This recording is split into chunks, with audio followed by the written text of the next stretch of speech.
Balance मराठवाड्यातील दुष्काळी परिस्थिती दूर करण्यासाठी राज्य सरकारच्या वतीने हाती घेण्यात आलेल्या कृष्णा मराठवाडा सिंचन प्रकल्पासाठी आता जागतिक बँक आर्थिक मदत करणार आहे. जवळजवळ 15,000 कोटी रुपयाचा आणि मराठवाड्यासाठी महत्त्वाकांक्षी असणारा हा सिंचन प्रकल्प लवकरच पूर्ण होतोय. या सिंचन प्रकल्पाचे पहिल्या टप्प्यातील 7 TMC प्रकल्पाचे 70% काम पूर्ण झाले असून येत्या जून-जुलै दरम्यान तुळजापूर येथील रामदरा तलावात पाणी दाखल होईल अशी माहिती आमदार राणा जगजितसिंह पाटील यांनी दिली आहे.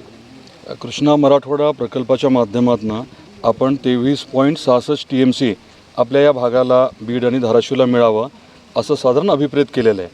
त्यातला पहिल्या टप्प्याचं 7 TMCचं काम चालू आहे आणि आपण आधी चर्चा केल्याप्रमाणे आत्ताच्या या वर्षाच्या जून-जुलैमध्ये या घाटणे बॅरेजमधनं पाणी आपण उचलून याच वर्षी धाराशिवपर्यंत तुळजापूरपर्यंत नेणार आहोत. आता ह्याच्या पलीकडचा विषय जो आहे 16.66 TMC पाण्याचा, ते पाणी कुठनं येणार, कसं येणार, ह्याच्यातला एक भाग म्हणजे जे जुनं आपलं कृष्णा भीमा स्थिरीकरण प्रकल्प होता तो त्यातला एक भाग आहे.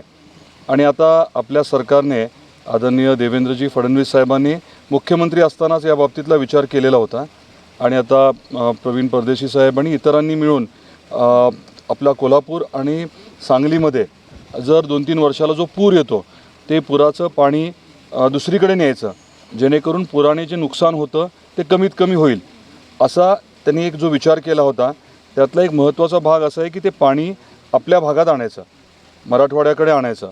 आणि वर्ल्ड बँकेला विनंती केलेली होती कोल्हापूर सांगलीच्या बाबतीमध्ये, तिथे होत असलेल्या प्रकल्पाला अभ्यास करा, मदत करा, आणि त्याला त्यांनी मंजुरी दिलेली आहे. त्याच्यातलाच पुढचा भाग म्हणून हे पाणी जे पुराचं आहे ते आपल्याकडे आणण्याचं नियोजन आता चाललं आहे.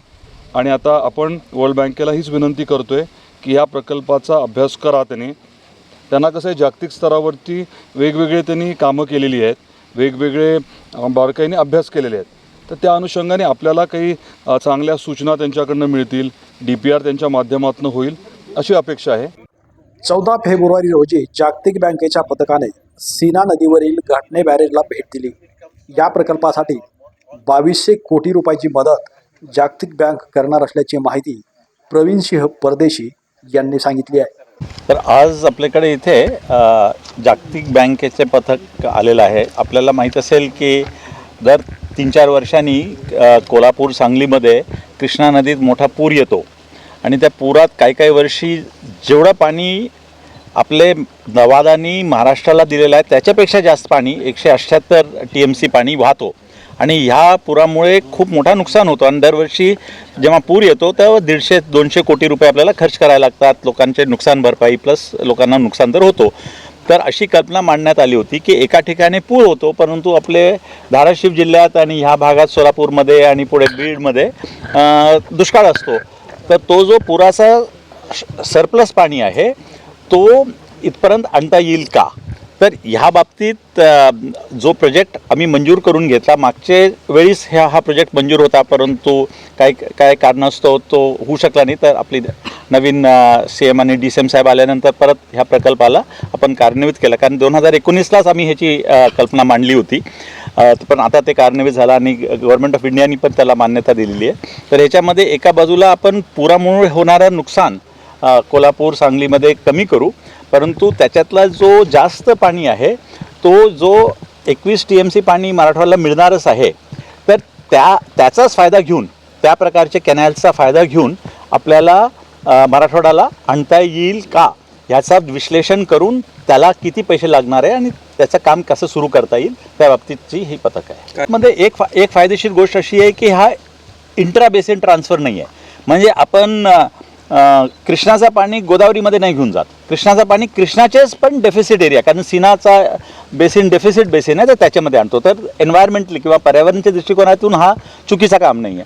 दुसरी गोष्ट की खर्चिक खूप आहे, कारण मध्ये खूप मोठे मोठे डोंगर येतात, तर त्याला टनेल्स जे करायचे असतात, बोगद्याला खर्च खूप होतो. तर हे बोगद्याचा खर्च महाराष्ट्र शासन तर करतच आहे, पण त्याला जोडून जागतिक बँक आणि एशियन डेव्हलपमेंट बँक आणि एशियन इन्फ्रास्ट्रक्चर इन्व्हेस्टमेंट बँक असे 3 जे मोठे बँक्स आहेत त्याच्यातून जर आपल्याला निधी उभा करता आल्या तर हे काम लवकर करता येईल. सर किती कर्ज अपेक्षित आहे वर्ल्ड बँकेकडून ह्या प्रोजेक्टसाठी? याच्या $400 मिलियन म्हणजे 3,500 कोटीचा आहे. त्यापैकी 30% राज्य शासनाचा वाटा आहे. तर त्यांचा वाटा मला वाटतं 2,000 कोटी जवळपास ना. How much is the USD pure world bank हां करीबन 2,000 कोटी त्यांच्याकडून आहे आणि बॅलन्स आपला महाराष्ट्र राज्य शासनाचा वाटा. पण हा 2200 करोड वर्ल्ड बँक और 1800 महाराष्ट्र शासन. पण त्यापुढे जाऊन याच प्रोजेक्टवर आधारित एशियन डेव्हलपमेंट बँकचा $500 मिलियन प्रकल्प पाईपलाईनमध्ये आहे आणि एशियन इन्फ्रास्ट्रक्चर इन्व्हेस्टमेंट बँकचा अजून एक $1 बिलियन. पण हे सगळे प्रोजेक्ट एकामेकाशी जोडलेले पाहिजे जेणेकरून हे सगळं पैसा एकत्र करून हा पूर्ण प्रकल्प करता येईल. तर त्याच्यासाठी जागतिक बँकेचा लीड रोल आहे याच्यात. सर आता आम्ही मीटिंगमध्ये आम्ही पाहिलं की वर्ल्ड बँकेचे जे पथक आहे यांनी फार बारकावे पाहतात. मग ते त्याच्यामध्ये काय पॉझिटिव्हिटी आहे का काय लोनच्या संदर्भात? बिलकुल पॉझिटिव्ह म्हणून तर एवढे लांब आले ते, नाही तर फक्त कृष्णा खोऱ्यामध्ये थांबले असते. आणि आमदार साहेबांच्या सोबत आमची चर्चा पूर्वीच झाली होती आणि फडणवीस साहेबांची चर्चा झाली होती की हा प्रकल्पाचा मेन आहे की नाविन्यपूर्वक पूर नियंत्रण करणे. जुन्या काळातला पूर नियंत्रण असं होता की आपण पूर येतो तर नदीच्या दोन्ही बाजूला मोठे मोठे इम्बँकमेंट तयार करावे आणि खोलीकरण करावा. पण त्याच्यातून हे पूर निघणार नाही कारण हे पुराचं पाणी एवढं जास्त आहे की किती जरी आपण नदीचे इम्बँकमेंट वर केले तर पाणी वर जाणार किंवा खाली जाऊन तर पूर येणारच. तर म्हणून हा पुराचा जो सरप्लस पाणी आहे त्याचा सदुपयोग केला पाहिजे. प्रकल्प पूर्ण झाल्यानंतर मराठवाड्यातील 1 लाख क्षेत्र ओलिताखाली येणार असून मराठवाड्यातील दुष्काळ नाहीसा होणार आहे. महाराष्ट्र लाईव्ह, धाराशिव.